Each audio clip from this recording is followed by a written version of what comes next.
Welcome to the 1 Million Years of Joy podcast. I'm Dr. Andrea Benaker, your host, and my intention is to inspire you to find more joy in your life through the stories from our guests and the science on joy and purpose.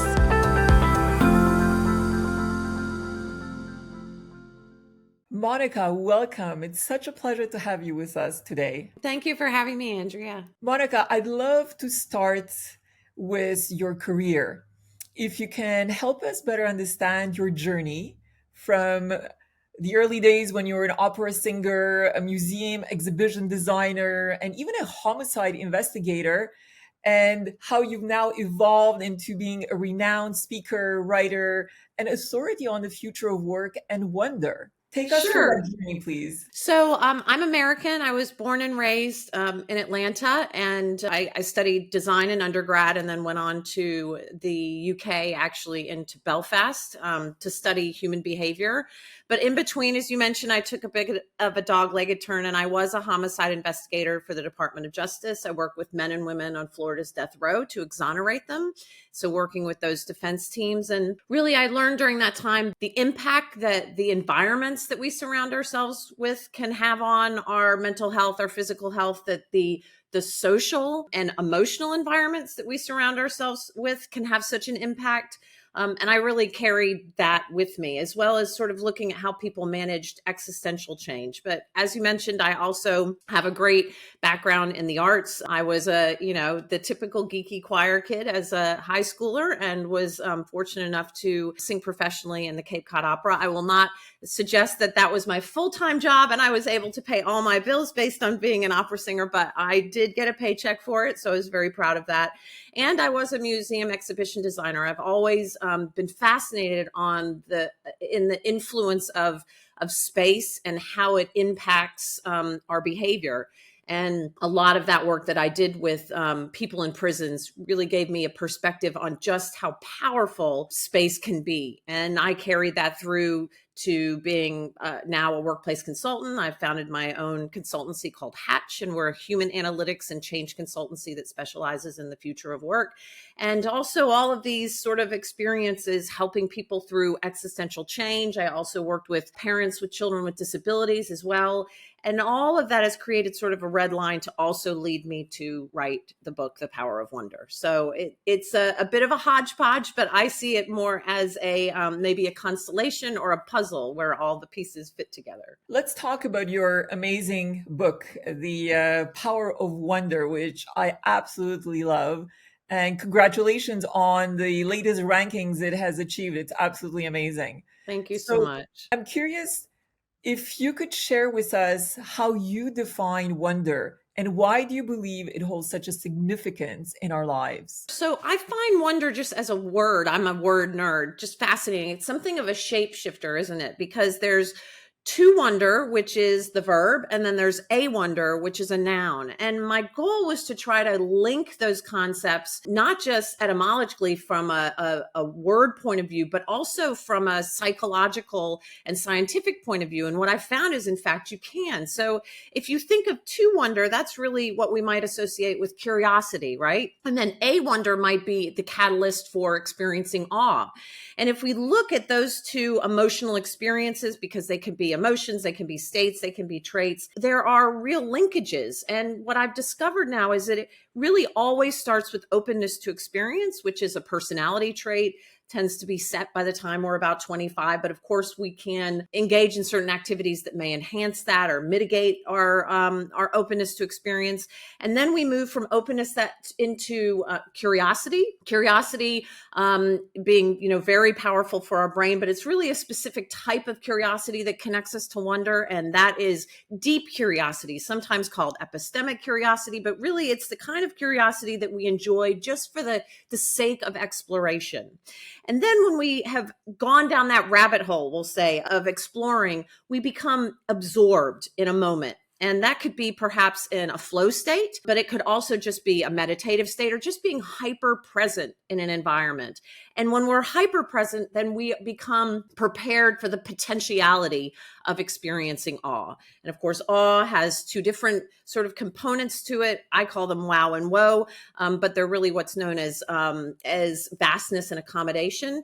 And I see it actually as a cycle, because the more often that we experience any one of these components, openness, curiosity, absorption, or awe, the more likely we are to experience them in the future. And so it almost becomes this upwardly additive cycle that I think is just really positive. And the evidence, when you aggregate these features, is so powerful, what it could do for us both physiologically and psychologically. And when did this inspirational curiosity with wonder began to a point that you've actually decided to write a book on it? Has wonder always been an important element in your life? I didn't have the language for it, to be honest, but looking back, I realized that it is, especially working with people on death row, I found that there were just certain people that were better able to deal with what life threw at them. I mean, these are people who had terrible pasts, grim futures, not a lot to feel positive about. And yet certain people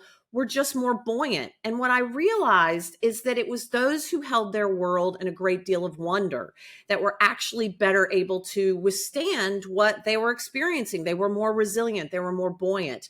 And I didn't have the language for wonder. I noticed that it was that they were more open, that they were interested in what was happening outside of the four walls of their prison. But I've sort of carried that with me and realized that really the red line is that sense of wonder. And yes, I'd like to think that I am a wonder seeker. Absolutely. Why did I write the book? To be frank, I started out to write a book about change management. This is what I do, day in, day out, is help people manage change, and not just like little change, like a new program, but big existential change, like whole halves of companies disappearing, or like being faced with the death penalty. We're talking about big change. And what I realized starting, that would have been probably a pretty boring book, but that really the key to managing change was this emotion of wonder. And so I sought to try to explore what that was. And 4 years later, after looking, some people learned how to bake bread during COVID, I wrote a book, and now we have the power of wonder. When you talked about organizational change, what have you learned in the process of your consulting work, and why do so many people resist change? Well, believe it or not, I think that people resist change when it's not change they're instigating. So I think the idea that people resist change wholesale is probably not entirely accurate. I think we enjoy change that we initiate. We enjoy change that we are looking forward to. Most of it, certainly, there's some crisis change like a divorce or loss of a job that sometimes we may be forced to instigate, but is not positive. But in general, I think if it's something that we have been forming in our minds and looking forward to, we do adjust to it fairly well. But it's when it's coming from the outside and we feel like our autonomy is being taken away from us.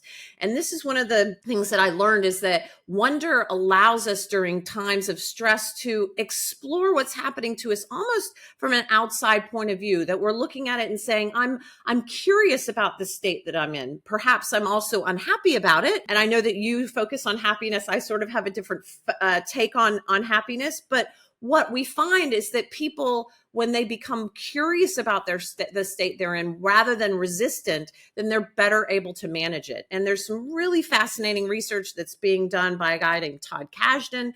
And what he's found is that he believes that curiosity may be the difference between people who experience post-traumatic stress as opposed to post-traumatic growth.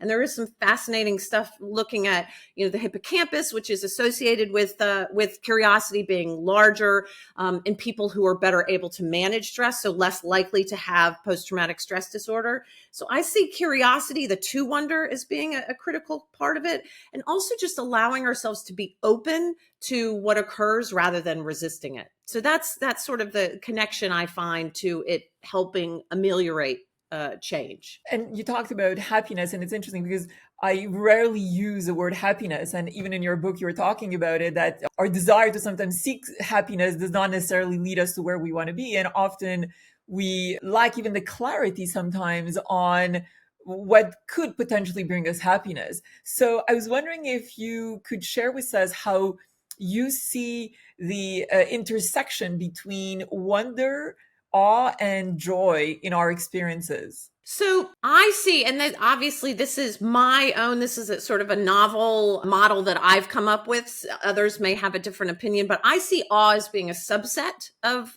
wonder. So one of these components, one of these steps. And I see joy as being a derivative.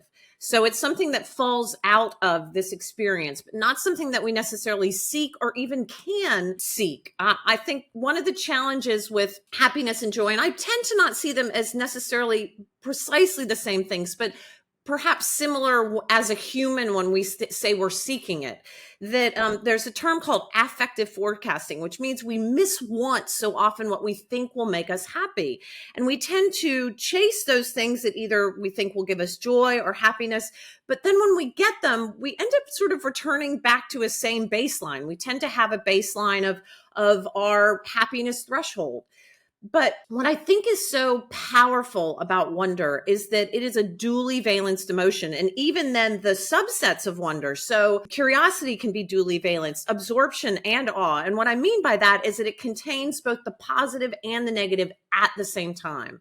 So most people, if you were to ask them, is happiness a positive emotion? It's always positively valenced. Fear would always be negatively valenced. But certain emotions like nostalgia, like curiosity, like wonder, have them both at the same time. And that tug of war that occurs in our brain is really positive for us and helps us with resilience. And there was some really cool research done by a gentleman called Shigehiro Oishi, and he looked at this idea of psychological richness. But what he also found is that when widows and widowers reflected back on their deceased partner, remembering both the positive and negative attributes of that person, they were better able to deal with their grief. And so this sort of tug of war that we have between positive and negative is really good for us. And I think especially in the Western world, we want to squash all the negative. We just want to, it's all about happiness. It's hypochondriacs. It's toxic positivity. And I think one of my calls to action with wonder is for us to not feel this constant need to seek the positive, that it is the constellation of emotions that we experience that makes for a rich life, and that it's not just about having to chase happiness or joy. But perhaps you have a different definition of joy. So it resembles somewhat, it's not something that we seek. Joy, as you just mentioned, can be experienced even in tremendously challenging times. As you possibly know, I've underwent a 9-hour brain operation, and just getting ready for that with my family and just all the thoughts that emerge in that process are tremendously challenging. But I was able to find joy.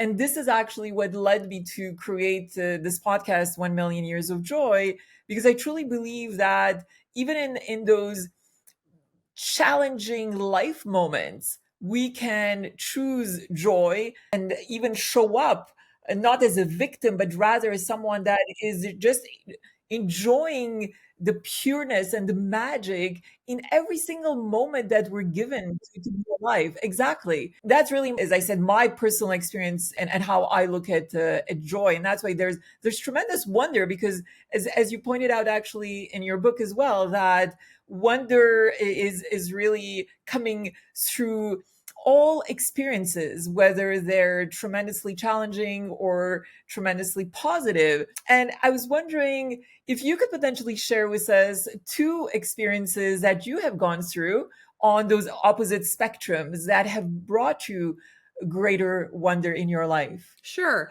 And I love the way you describe joy. It reminds me of the conversation that was recorded between Desmond Tutu and the Dalai Lama, great friends, before Tutu passed away. And they very much, 2 men who have had, some very difficult times in their life, but have chosen joy throughout. And I think that really aligns with what you were saying. I guess the 2 that I would see is perhaps, one side, one place where I definitely did feel wonder was working with people on death row. I guess something that would be very positive, very personal, but somewhat negative was I was in an abusive marriage, and leaving that, being able to step back and see the experience from a sense of curiosity of How did I end up in this position? How am I going to extricate myself from it? Allowing that to be separate from the devastation of the failure of something that you commit yourself to really absolutely changed me and made me realize that I'm capable of finding wonder in even some of the worst periods of time.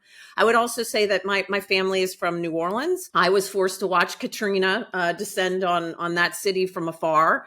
Again, a moment of absolute, just perishing, horrible experience for people that I loved. And yet, seeing those glimmers, what people call, the silver lining effect of the beauty that people have and the way that they commit to one another, that really touched me. And that to me is a perfect example of how you can pull wonder out of just the most terrible times. I mean, obviously for a lot of people, COVID as well.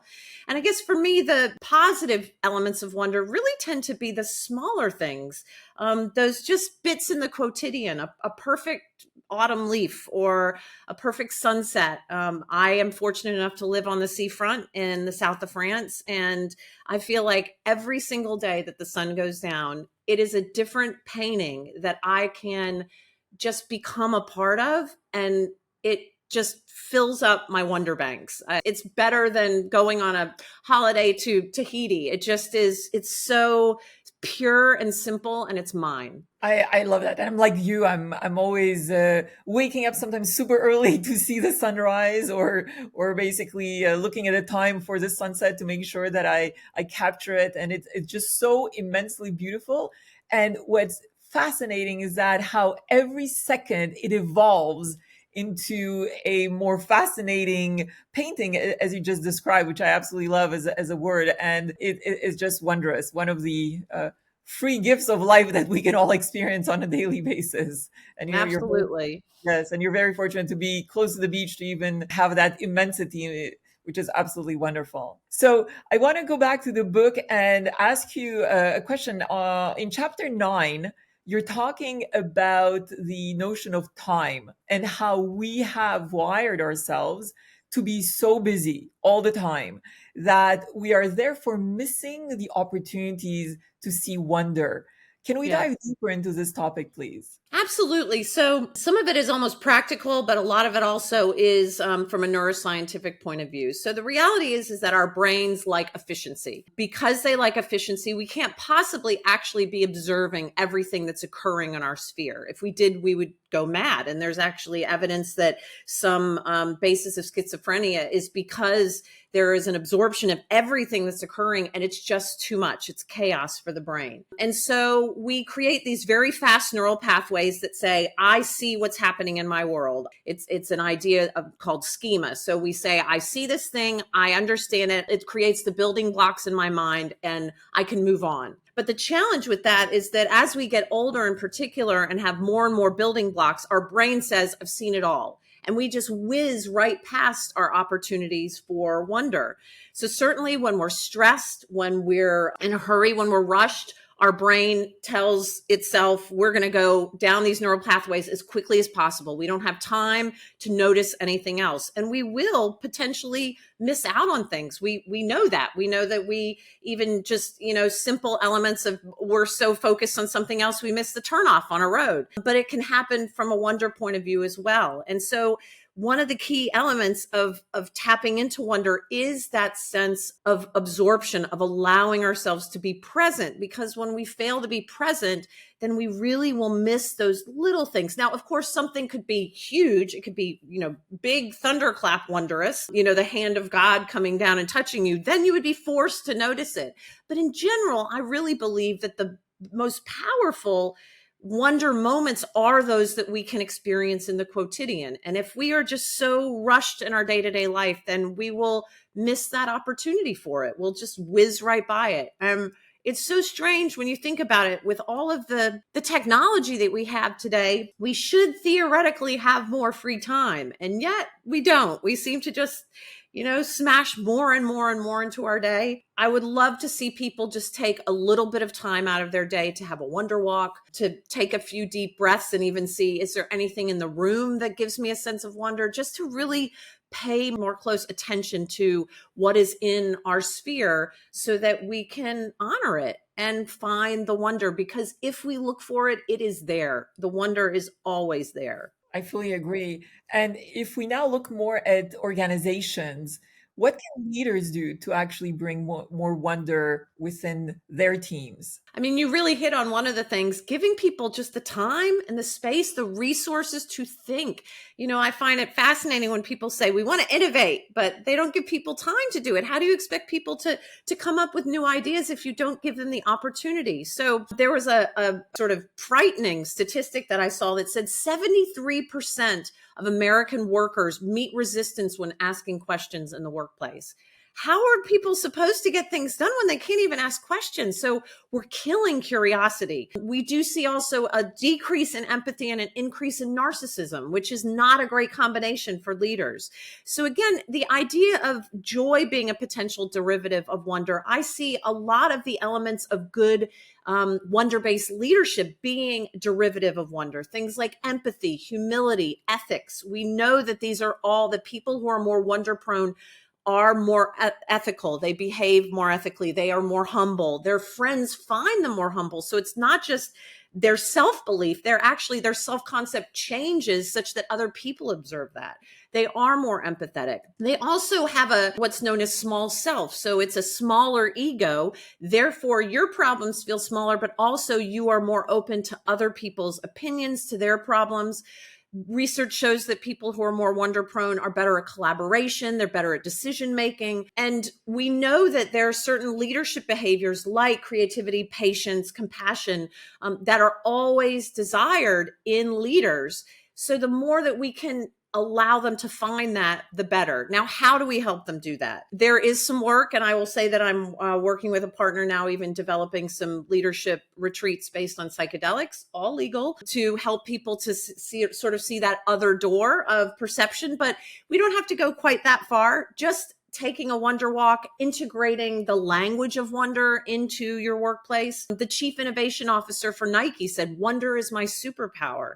Just to even use that language, to say curiosity is encouraged, to model that, and to give people the freedom to ask questions, to become absorbed, and to find those moments of frisson, and the moment of the aha.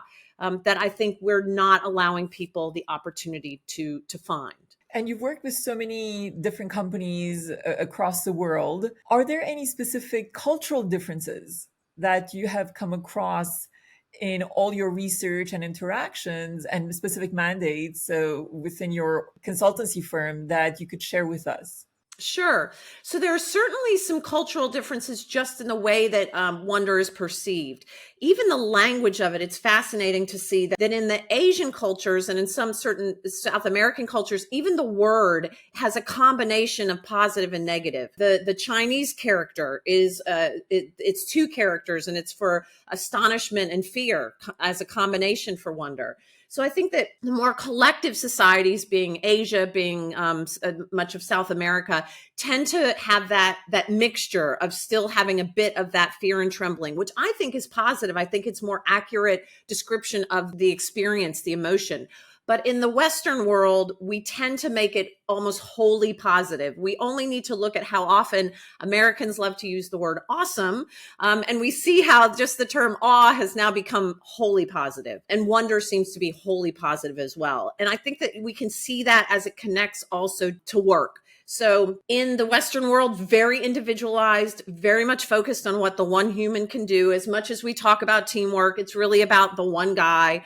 And so often it's the guy or the one gal that can do it all. And it's all about positivity. And when you look at the more collective cultures, we don't see the extremes. The emotions are more tamped down, not in a sense that they're restricted, but they're more muted, because there is an awareness of their emotional impact on others. And so there's much more of a focus on finding that emotional harmony, working together as teams, and not necessarily standing out, rather letting the work stand out. And so that's sort of the difference that I've seen. And it's fascinating to see the difference in the reception to the book as well. It's just about to be published in Korea, and South Korea. I'm really looking forward to getting some of the feedback from that population. Congratulations. That's really incredible.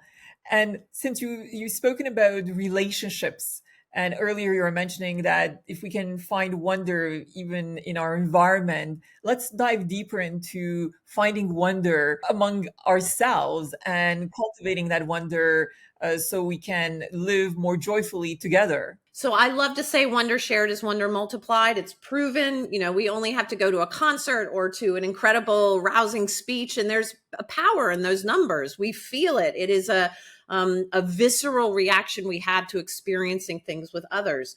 And so absolutely sharing a wonder experience as a crowd can really enhance that. But even recommunicating a time you felt wonder with a friend afterwards helps re-trigger all of those feelings. I ran an exercise with a group of college students, marketing students, and we sort of started talking about some of the wonder moments. And one person mentioned the first time that they went down a ski mountain, and then someone else said, "Oh God, I had forgotten the first time.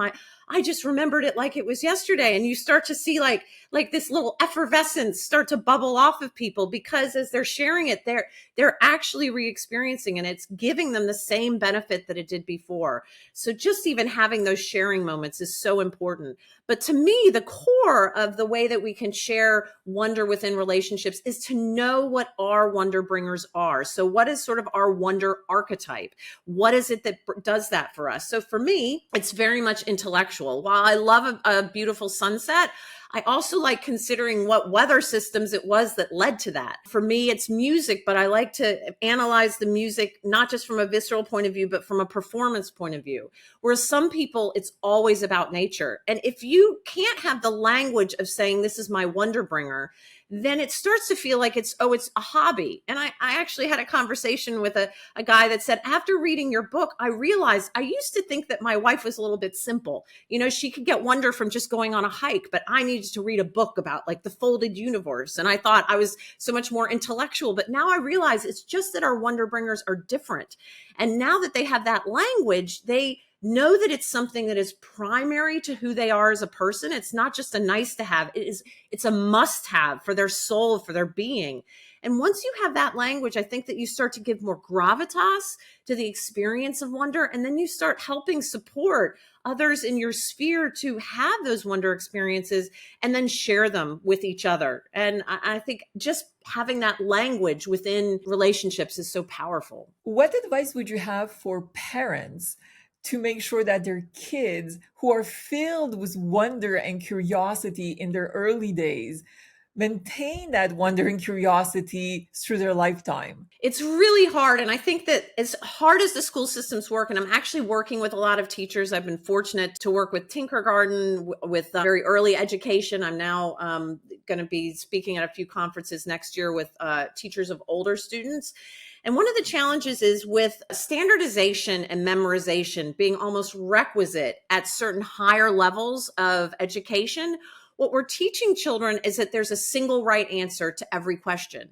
And they grow up to be adults that believe there's a single right answer to every question. And this has a knock-on effect of a lot of different issues. So there are two qualities to people, one called need for cognition and the other called need for cognitive closure. So need for cognition is the desire to be nerdy, to think about things for the joy of it.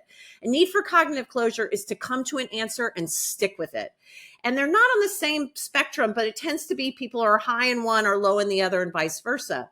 People who are high in need for cognitive closure, those that want the single right answer, they also feel really comfortable with totalitarianism. They feel really comfortable with even racism and sexism because there is clarity in it.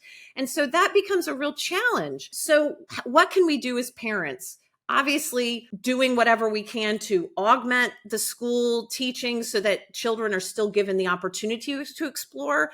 I tell them one of the greatest things you can do is debates at the dinner table. When your kid comes in and says, hey, this is something we learned, as a capital, this is the truth with a capital T. Don't be necessarily contrary, but give them a different perspective and say, have you considered this? What about that? And help them to start to see that two things can be correct and yet contradictory at the same time. Helping children see that nuance, to embrace that, is really, really powerful. Another thing, museums. Museums are wonder labs. And oh goodness, the designs of museums, I used to be a museum exhibition designer, so I appreciate it. Have they come just leagues? You go into a museum and it's built to just give you a sense of wonder, curiosity, big, huge spaces that take your breath away, incredible things that you wouldn't be able to experience. So get a membership to your local museum and take your kids as often as possible.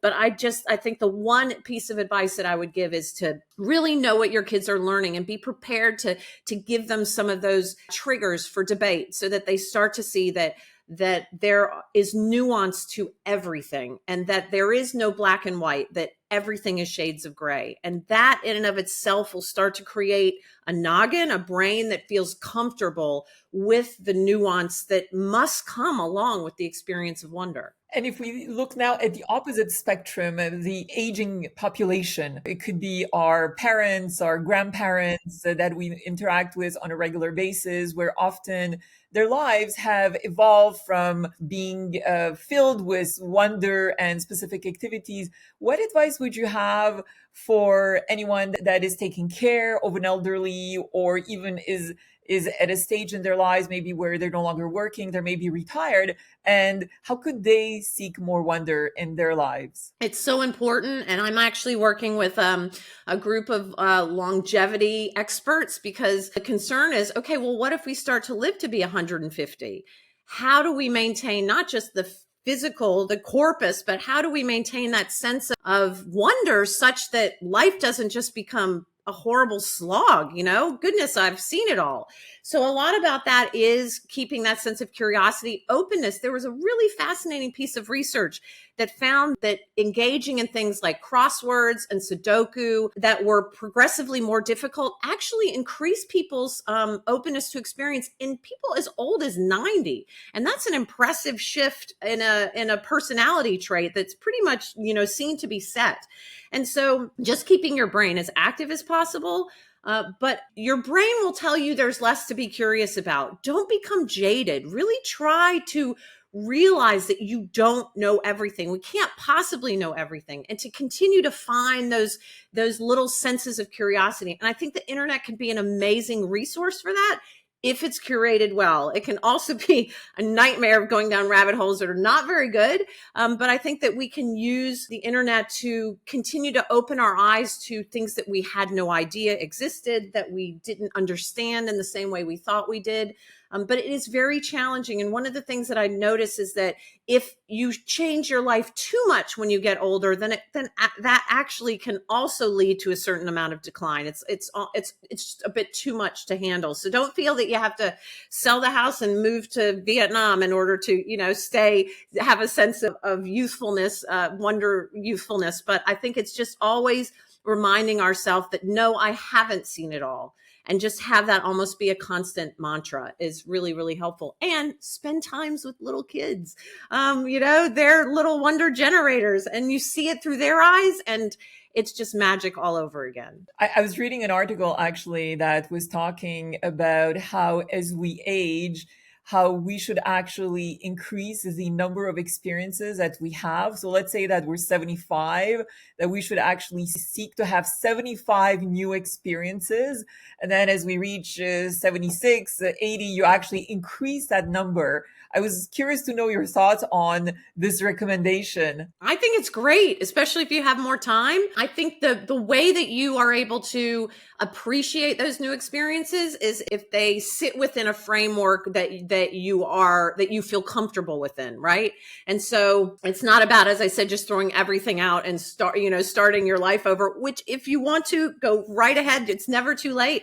But I think having it within the context of places where you can go back and reflect, in a place that feels familiar and safe, but then going out and experiencing it again. And I loved seeing, and I'm forgetting her name, but I think she was 100 years old, maybe even 102, jumped out of a plane for the first time and then died in her sleep like a week later, and I think that is the way I want to go. I want to be experiencing things all the way up to the end. So I love it. I've just turned 50. Perhaps I'll try to find 50 things to do in this coming year that are new and wonder filled. And if you could visit any place in the world purely to experience that sense of wonder, where would you go and why? I've been fortunate to travel quite a lot. It would probably be someplace that had ruins. I'm fascinated by the sense of feeling places that people have been for millennia. I had the opportunity to go to Pompeii and just seeing even the little tiles, the mosaics that said "Beware of dog." I mean, it's the simplest thing, but it's just something that connects us. So perhaps to Egypt to see the pyramids, or maybe to Jordan to see some of the ruins there. I think that would probably be definitely on my bucket list. And another one that I have to say that I'm plan on fulfilling this coming year, because it's supposed to be one of the best years for it, is to go somewhere to see the Northern Lights. Wonderful. And if you could have a superpower related to wonder, what would it be and how would you use it? I think for me personally, my superpower would be to always stay open and receptive. I definitely sometimes can become, a little spiky, start to shut down a little bit. And so my superpower would just to be able to absorb all of it and not become overwhelmed, to just be able to almost, be floating on all currents of life and to experience it. I think that would be amazing, rather than becoming overwhelmed, which frankly, I do become overwhelmed really easily. Can you share with us any upcoming projects or aspirations that you have for the future? Yeah, absolutely. I'm really excited about the work that I'm doing with teachers. I think it's so important. And I am excited about my leadership retreats that I'll be doing, that we're going to kick off this summer, around psychedelics and leadership. I think that's going to be a really fascinating experience to have with some others, and just continuing to share the message of wonder to as many people as I can. Any final thoughts, Monica, that you may have in terms of bringing more wonder and joy into this world for our listeners? I would just ask people to really recognize that it's not a nice to have, that it's so important, it's so integral to our life. And I really believe that if we can meet each other with openness, with curiosity about the human condition, which is the basis of empathy, with presence with one another, that we will become more tolerant people and will build a more tolerant world. Thank you so much, Monica. It's been an immense pleasure to have you with us today. I wish you continued success and many, many experiences of wonder in the future. Thank you so much, Andrea. Same to you.